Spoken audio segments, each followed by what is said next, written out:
my pleasure and privilege to welcome home, quite literally, former Australian captain, commentator, somebody who's extremely honest with his views, and a wonderful human being at the end of it all. Ian Chappell, thank you so much and welcome home, Ian. Thanks a lot, RK. Yeah, good to catch up with you again. Yeah, how are things in Australia during these tough circumstances, Ian? And how's family? Family's pretty good, yeah. My daughter had a bit of a scare in Adelaide there going back. There was a cluster at the Qantas, in the Qantas set up at the airport in Adelaide, but she's tested negative, so that's all good. Australia's done pretty well, actually, all things considered. I mean, we're still under 100 deaths, which is way too many, but everything considered, that's been pretty good. And I suppose the best news is the figures have been going down, so they've all right from the start, they were talking about flattening the curve. They seem to have done that. States like Queensland, for instance, I think have gone the last 3 days with no new cases at all. So, and they just started yesterday actually to relax a few of the, not big relaxations, but giving the opportunity for people to go and visit family. So you can have 2 visitors and things like that. So really, I think Australia's done pretty well in the circumstances. Well done, Australia. It's quite amazing, isn't it? Really weird circumstances. Throughout your playing career or your broadcasting career, have you seen anything like this at all? Because, I mean, people like me, we've just read about a few things in our history books. Never thought that we'll be actually in the midst of everything. Yeah, I probably read about them in the history books as well when I was at school, okay, but I very quickly forgot them, like I did most other things when I was at school. No, nothing like this, or what's more, I'd say nothing even remotely close to this in my time on this earth. Yeah, I'm just beginning to think, I mean, when I was just reading about, say, championships like Wimbledon or the Olympics, the last time it was cancelled was during the Second World War. I mean, that was a period of time when, again, Australian cricket was doing well. I mean, that was a time of the Invincibles around that 1948 time. Have you ever had such conversations about what exactly transpired around that time and how difficult life was with the people of those teams here? Yeah, I mean, it must have been very difficult, particularly for England, because, when you've got bombs raining down on you, the last thing you're worried about is playing cricket. Now, I mean, Australia lost a lot of, and particularly lost a lot of young people during both wars. But actually, we were bombed a bit more than I realised during, Darwin copped it quite seriously in the Second World War, which, I mean, I knew that Darwin had been bombed, but I didn't have any idea how much. But I suppose the best war story I've heard in regard to cricket was a guy called Jack Robertson, who opened for England probably a dozen times. Must have been a pretty decent player. Played county cricket for Middlesex. I don't think it was a county game. I think it might have been a services game, but it was obviously during the war. They were playing at Lord's. And suddenly the air raid shelters, the sirens start going berserk. And apparently all the players had been told that they had to lie flat on the ground. So you've got this wonderful photo of all the players, plus the umpires, lying flat on the ground. Once the danger passed, players got up.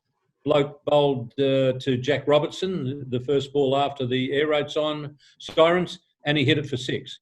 And you think to yourself, well, that's pretty cool. When you've just been lying flat on your face with the air raid sirens going off, you get up and hit the first ball for 6. That's probably the best cricket war story I've heard.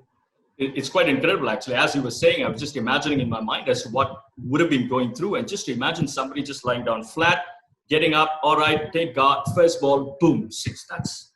That's some preparation. That's some example of being in the moment and doing the job. But look, I mean, we are talking about weird times. We are talking about crisis in some sense, Ian.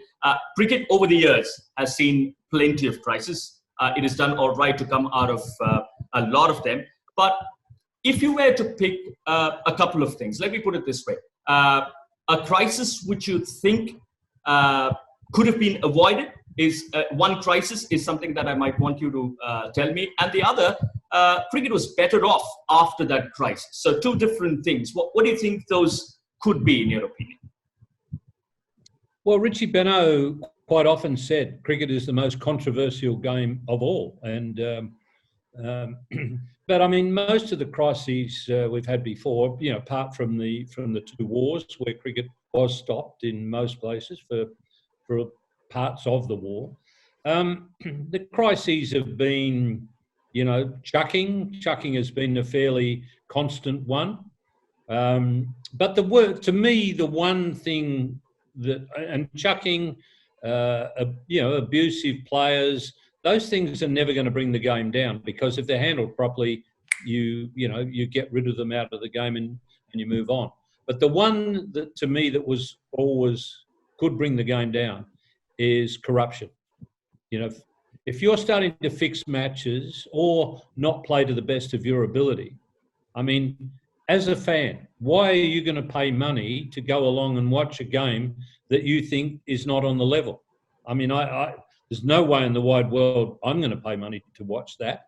And when we were going through some of the bad periods of corruption, I wasn't all that comfortable even being a commentator, because, you know, you're looking out there and you're seeing what you're seeing, and you're thinking to yourself, for instance, is this imaginative captaincy, or is this more of the bullshit that's going on? And that made, you know, it made commentary difficult, because, you know, you've got your own integrity to look after, and if you're there saying, oh, this is brilliant captaincy and so on, and then, you know, a few months later you discover that the match was fixed, that's not much fun as a commentator. I didn't really enjoy working in those circumstances at times. So to me, that was always the crisis that was most likely to bring the game down. Yeah, there are still certain sections, certain people who believe, look, plenty more can be done because of what you said and because of what happened with respect to corruption. I mean, people at certain points in time still have are a tad skeptical about a few things that they see. I mean, you reckon? I mean, it's a lot more cleaner, and it's close to being the cleanest ever. No, I'm skeptical about the game, and in that regard, not you know, all parts of the game, but I think particularly the shorter forms of the game. I mean, you've probably seen the footage. I think it was in the UAE. Anyhow, I forget whether it was Dubai. But I mean, not only were those people bad cricketers, but they were bad fixers as well. I mean, when somebody, Ian Healy, I think it was, showed me the footage, I said, "You're joking, mate. This is doctored, this footage." And he said, no, this is actual. I mean, it was disgraceful. You know, I mean, if you're going to try and stop fixing and do it by playing by the rules, you're not going to stop it. As far as I'm concerned, you know, things like if I was involved, I'd be rattling their cage. If I thought someone was, you know, corrupt and doing things to either, you know, spot fixing or fixing matches, and I think probably these days it's more spot fixing. But if I suspected that someone was involved, I'd make sure that his phone was tapped, and I'd rattle his cage and say, mate, you know, we know what you're doing. You know, put the wind up him a bit, and then see what phone calls he made. I just don't think, and I mean, what has cricket done to put people away? I mean, cricket has hardly got anyone. You know, the Hansi Cronje thing came about because of the police in Delhi. There's been a lot of media, you know, where they've actually done you know, they've been the ones who have uncovered the fixing. Cricket hasn't got too many. And the other thing I'll say is most, if not all, the ones that cricket have got have been soft targets. You know, I'll start to believe that that they're getting somewhere when we get a few big names. Okay, we've had Azharuddin and we've had Hansi Cronje in the past, but there's been a lot more big names involved in this than just those two, and I would be less sceptical if I saw some big names in the game going down. So that's my thoughts on it. But just staying put on the subject of crisis, Australian cricket in the recent past did go through some really difficult times after what happened in South Africa. What was your stand on the matter, and how did you look at, say, David Warner and Stephen Smith? I know things have moved on, but in the process, were there a few irreparable losses for Australian cricket? Well, what happened at Newlands was, apart from the fact that it was illegal, it was absolute stupidity. How the hell do you think you're going to get away with something like that in the current situation with all those cameras at the ground? And also bear in mind that the Australian team were warned. I know of one television commentator who was over there, Australian guy, was working for Australian television and South African television. And he was in a meeting where the South African producer said, we believe the Australians are doing something to the ball. He told the cameraman to follow them closely. Now, that was in the first test. Bear in mind that what Australia did happened in the third test. And the Australian team were warned about it. And you still had, so you can forget about what Darren Lehman said, this is the first time it happened. Well, that's not true. And, they still went ahead and did it even after having been warned and knowing that there's all these cameras around. So, it was just, as I say, apart from being illegal, it was bloody stupid. Now, on the subject of Warner and Smith, the thing that I can't relate to is the fact that Smith got a 1-year ban from captaincy and Warner got a life ban from captaincy. How does that work? Smith is the captain of the Australian team. He walks past two guys doing something that he thinks is a bit untoward in the dressing room and he says, I don't want to know. Well, it's his job to know. He's the Australian captain. And if he thinks that they're plotting something illegal, he's got to stop it. So how come his ban is from captaincy is only 12 months and Warner's is for life? It's got to be the same. If Warner's banned for life, Smith's got to be banned for life. In fact, I'd go so far as saying Smith's crime was worse than Warner's, but because as a captain, he said, I don't want to know. It's your job to know what's going on as the Australian captain.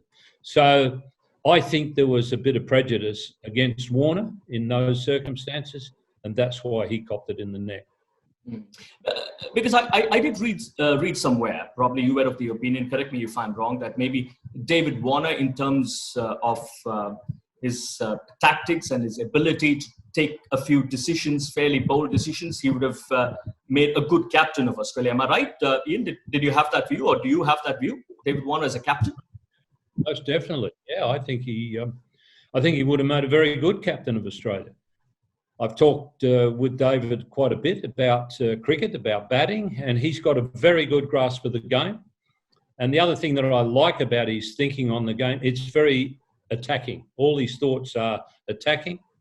And, if he'd have taken that approach onto the field as a captain, he'd have been very good at it.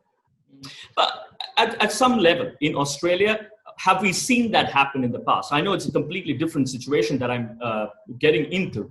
Shane Warne, for example, in the 90s, he was touted as one of the smartest thinkers of the game. Well, he is one of the better thinkers of the game, due to reasons that we all know that Australia said, or Cricket Australia said. So he was not handed over the captaincy. Not that Australia suffered, because they were still churning out the results, but did the world not see the best of Shane Warne as a captain of Australia?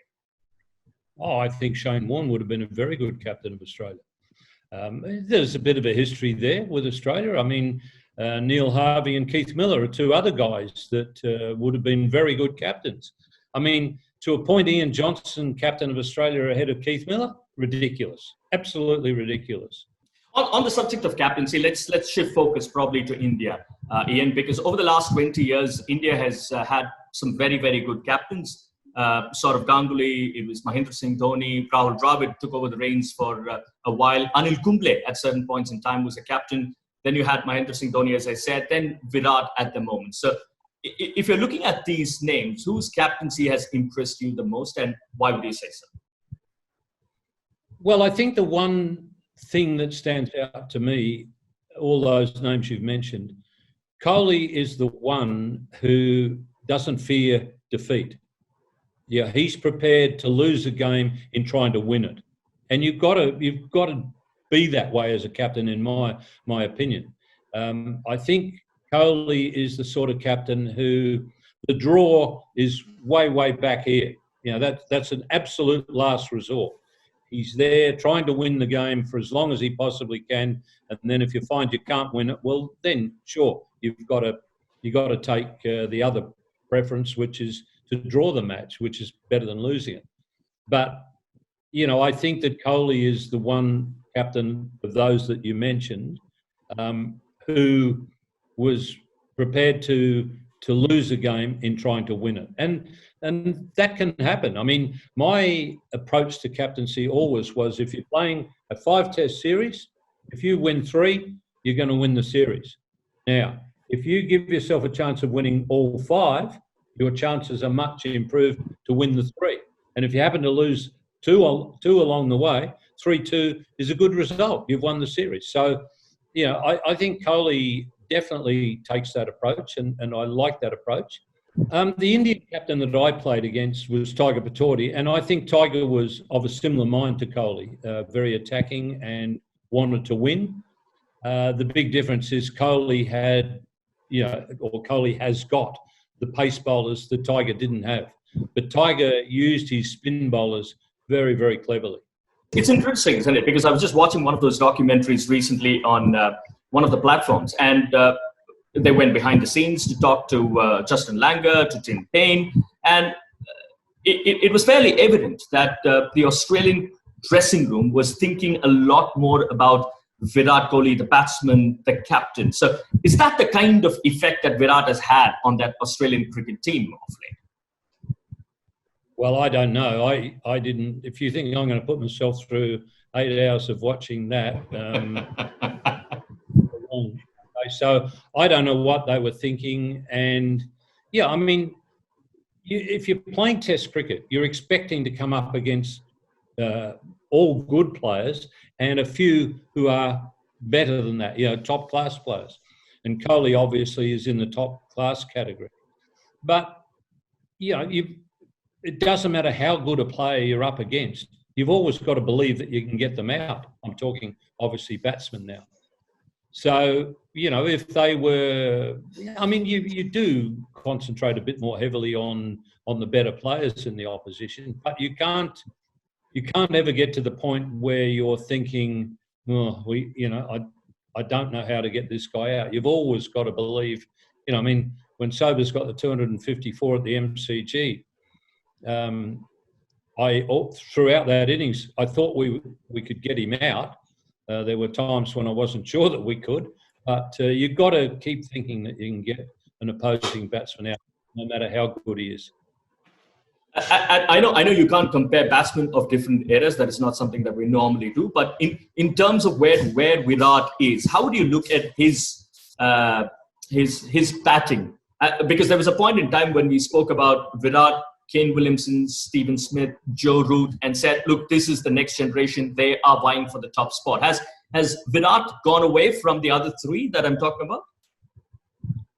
Well, of that group, Kohli's the best in all 3 forms. I don't, you know, that's pretty well unquestionable. Yeah, his record in all 3 forms is quite unbelievable, really, particularly his record in the shorter forms. So, you know, I'm not surprised. Having listened to Kohli talk about batting, he makes a lot of sense. And again, I like his approach to batting. You know, one of the things that he said, we did an interview with him last time India were here for radio, and one of the things that he talked about was why he didn't play the the fancy shots, the innovative shots of particularly T20 cricket. And he said that he didn't want it to creep into his batting in the longer form of the game.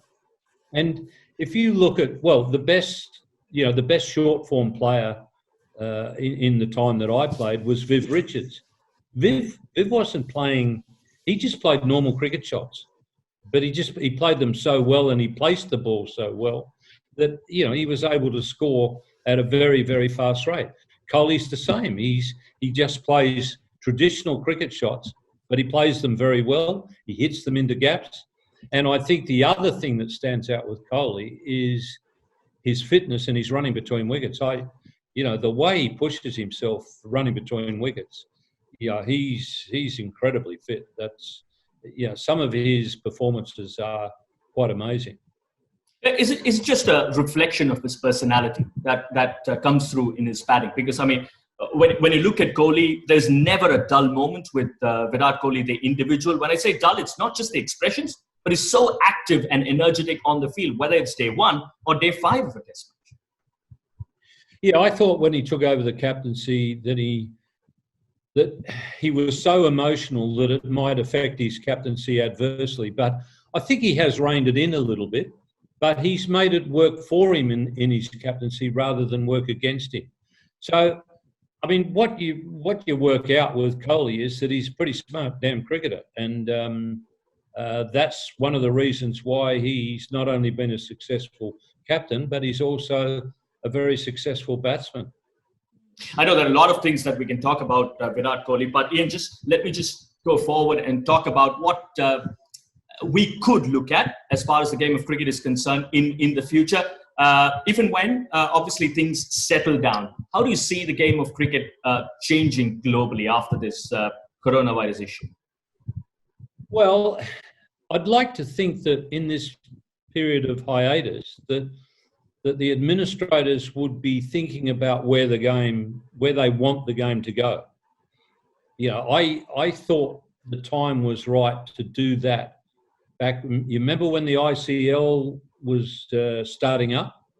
And to me, that was the perfect time for cricket to get together, get everybody together. And when I say everybody, I mean, administrators, players, coaches, sponsors, marketing people, media people, and even a representative of the fans. Sit them down and come up with a blueprint for where the game's going, not for the next year or two, but the next 10 years. They didn't do it then, and I suspect, without knowing, that it's not going on now, which is disappointing because, you've got a period where no cricket is being played. This is the ideal time for some thinking about the game, where it's going. Obviously, they're going to have to make some changes because of what's happened in the pandemic, but I'm not sure how much thinking is going on. I suspect there's a bit going on, but I don't think that we're going to see a blueprint for where the game goes for the next 10 years when we come out of this pandemic. I'm not expecting that to happen, unfortunately. Do you, at some sense, believe cricket could go the football way? The reason why I'm asking you that question is the number of T20 leagues. You've got the IPL, you've got the Big Bash. The kind of money that cricketers earn via these leagues is humongous. And therefore, just like, say, football in Europe or anywhere else, you've got club cricket, as in the franchisee cricket, dominating everything else. And then you release the players to play some international cricket. So do you see that happening at all with respect to cricket, or there's still some distance away for that? Well, whatever they do in the future, it's got to be a partnership. And I'm not sure that the administrators have come to that conclusion. And when I say a partnership, I mean a partnership between the administrators and the players. We had the last MOU in Australia. It was like that. They were banging heads together. And there was a great animosity during that period. Whereas it should have been, all right, we might not be in love with each other, but the only way the game is going to go forward and go forward in a good, positive way is if we work together as a partnership. Somebody who okay, he could play cricket decently on the field, but what else can he contribute? Didn't come into the equation. I'll tell you what, I could keep going on and on with a variety of questions, with plenty more questions, but I don't want to take too much of your time. But Ian Chappell, thank you so much during these difficult circumstances for having taken your time out to have a chat with me. It's seriously, it's a fanboy moment for me. I mean, there's no surprise there. Thank you so much, Ian, for joining me. Pleasure, okay. Good to talk to you.